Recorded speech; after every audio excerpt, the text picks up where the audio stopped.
Welcome back to our deep dive into starting a business, still hanging out with Matthew and Daniel Rung in their ultimate step-by-step guide. Last time we covered a lot of ground from, are we even ready to be entrepreneurs to picking the right business structure, that whole financing world. And of course, that all-important business plan. But as the book wisely points out, there's so much more to the journey. Today, we're tackling some things you might not think about right away, but are crucial. Starting with, how do you protect your brilliant ideas? Ah, yes, intellectual property. Easy to overlook in all the excitement. Definitely. So the book breaks it down. Trademarks, copyrights, patents. When to use them, why they're so important. I learned a lot in this section I hadn't realized. It's not just about like inventions or creative works. You got to protect your brand too. It's like building a legal fortress around your unique creations, making sure nobody else can just, swoop in and claim them as their own. And they go even further, talking about protecting your online reputation. Which is huge these days. Think about it. One bad review online can spiral out of control. Damage your brand's image before you know it.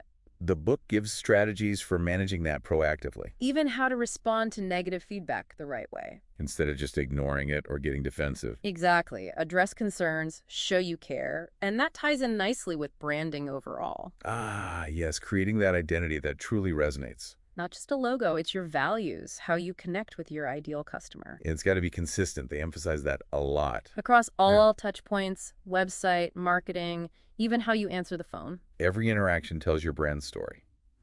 Now let's get practical. How do we get those products or services out there? The book covers sourcing, inventory if you've got physical goods, building your online presence, choosing payment systems. I was struck by how much they focus on making things smooth for the customer.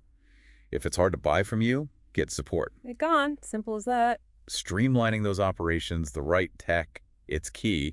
And they're big on not trying to do it all yourself. Delegation, outsourcing, build that team of experts. Your entrepreneurial A-team. But even with a small team, creating that positive environment matters. Communication, clear policies, making employees feel valued. Happy employees, happy customer. Okay, now for the less fun part, but essential.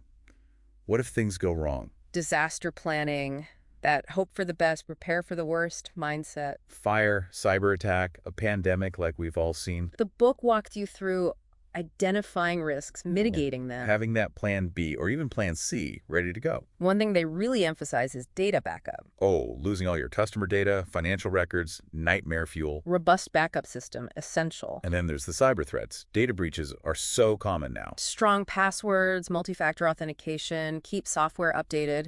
And if you're dealing with sensitive customer data, those privacy regulations. GDPR, CCPA, got to be on top of it. It's amazing how many moving parts there are to a successful business. We're uncovering them one by one, but how do you stay successful? That's where continuous learning comes in. The market's always evolving, got to stay informed, embrace new tech. Growth mindset, always improving. And they talk about networking, building those relationships. Other entrepreneurs, mentors, expand that circle. Now, for something that might feel bittersweet, exit strategies. Thinking about letting go of what you've built. But the book argues having that plan can actually be empowering, knowing what you're building towards. Selling, passing it on, even merging. And key to that is knowing how to value your business. That seems complex. It can be, but they break it down, different methods to consider. Like that asset-based approach, adding up tangible assets. But that wouldn't account for brand reputation, loyal customers. Right, so they also cover things like discounted cash flow analysis.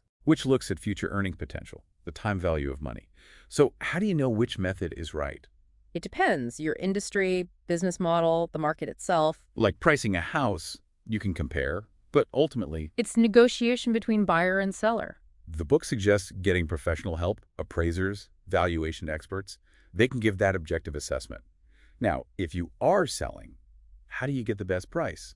Preparation is key way. Remember that acquisition-ready idea? It starts long before you actually want to sell. Like staging your house, making it shine. Financials in order, strong management team, documented processes. So the business can run smoothly even without you. Shows strength, stability, very attractive to buyers. And even if you don't sell, that prep work makes your business stronger. Okay, time to address the elephant in the room. What if it all goes wrong? Failure, not something anyone wants to think about. The book doesn't shy away from it. They acknowledge it's a possibility, but also a learning opportunity. Resilience, learning from those setbacks, using them as fuel. Some of the biggest successes came after multiple failures. As we wrap up this part, what are your takeaways so far? This book is a goldmine of practical advice, from protecting your ideas to that exit strategy. But the real magic happens when you take action. In the final part, we'll explore business valuation in more depth and those strategies for successfully transitioning out of your business. So many insights to come. Stay tuned.